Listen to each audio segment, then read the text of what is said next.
Стадион. Емисија за вашата вистина.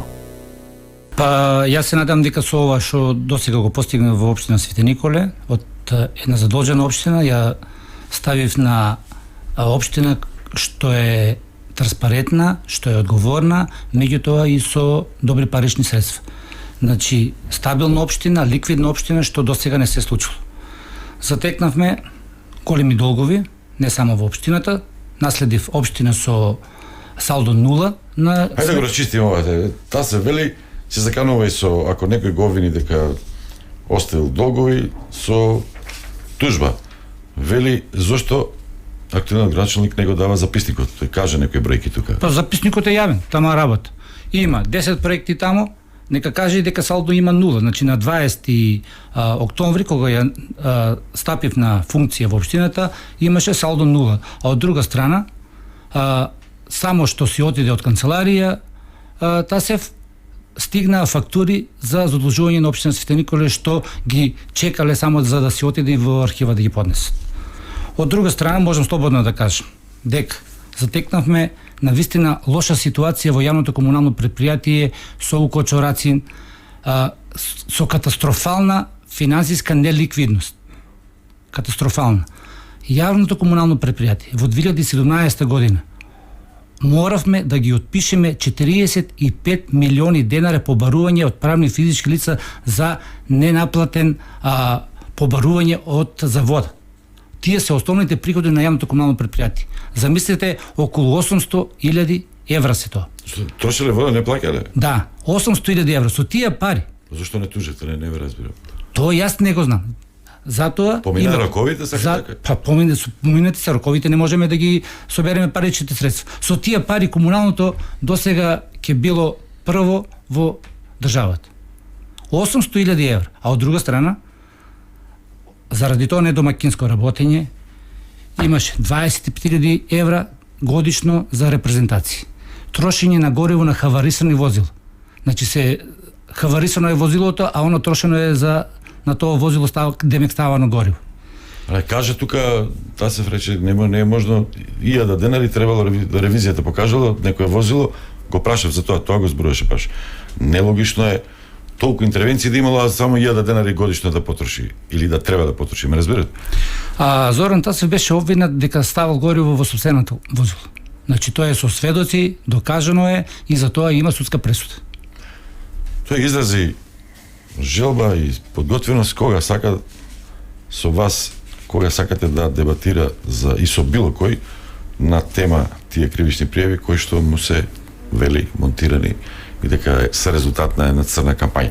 Добро, ајде другите работи кои што кажете еден проект кој што вие сте го направиле, сте донеле пари за општина Свети Николе. Па еве можам слободно да кажам дека има низа проекти во општина Свети Николе, вклучувајќи пешачката патека Свети Николе Била Зора, 2 километри, што е на вистинско место сега за уживање за сите рекреативци. Црнилиште, улици во должина од 1 километар. Реконструкција на патен правец Пеширово Ерџели во должина од 3,5 километри, тој беше патен правец руинир.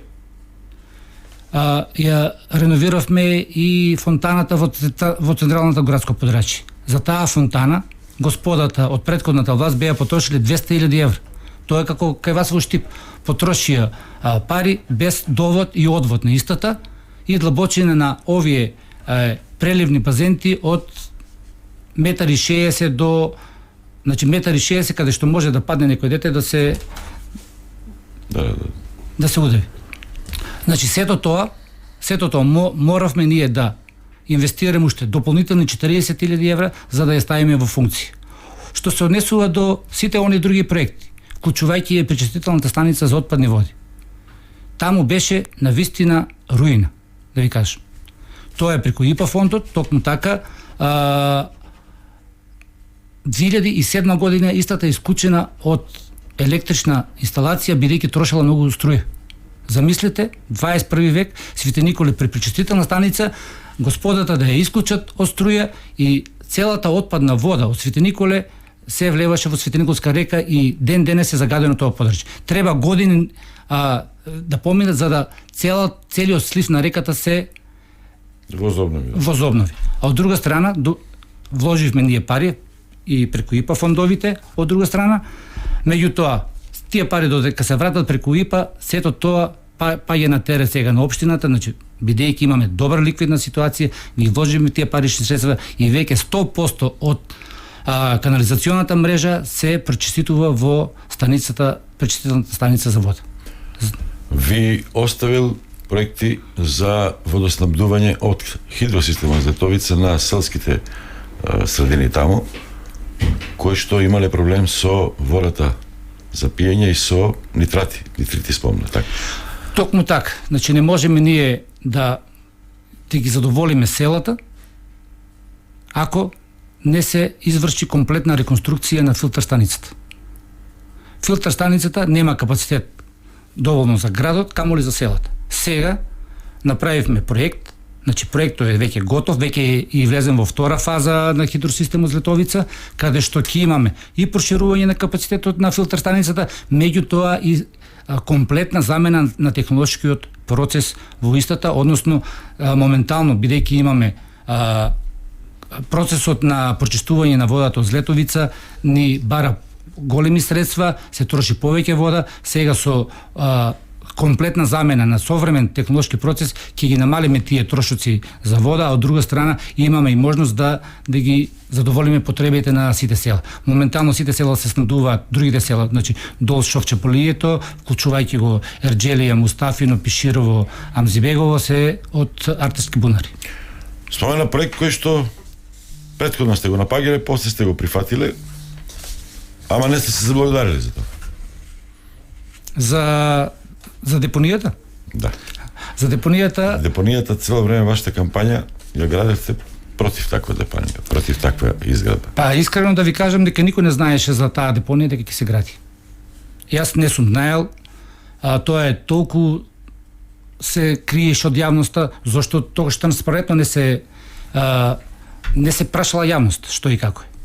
Никој, и ја ви уверувам дека никој не знаеше, значи таа поставка за да се граде депонија во Свети Николе требало да биде толку транспарентна. Мислите, ако била транспарентна толку, ако не го убедите претходно населението дека таа ќе биде технолошки развиена со заштитни еколошки механизми и така натаму, дека некој население ќе прифати. Обично секаде се протестира против депонија. Да, меѓутоа треба да се слушне гласот на народот. И сега се доведовме во ситуација да веќе потпишан договор помеѓу Општина Свети Никола, јавното комунално предпријатие, Источен плански регион и Министерството за животна средина за изградба на фабрика за пречистување на отпад, каде што во Мечкуевци, така. Во Мечкуевци, каде што е наложено дека доколку Општина Свети Николе има клаузула, доколку Општина Свети Николе се откаже од овој договор, ќе ги сноси сите трошоци што се направени за пенали треба. За пенали, значи тоа е негде околу 2,5 милиони евра, уште тоа ни фали па Општина Свети Николе веќе да кубори. Без разлика на тоа, значи заедно со советничката група од СДСМ направивме напори, мораме тој проект да го реализираме, мораме, од друга страна, нашите советници беа во Општина Пуцонци на разгледување на таа и таму, бидејќи сме збратимена општина со Пуцонци од Словенија, да видат како функционира една фабрика за отпад. Се надевам дека со самата реализација на ова идеја, на овој проект, бидејќи првично требаше камионите да поминуваат низ централното градско подрачје. Направив напори целиот тој проект да се измени. Значи веќе мораме да го реализираме тој проект, направив напори целиот тој тек на возила да се измени од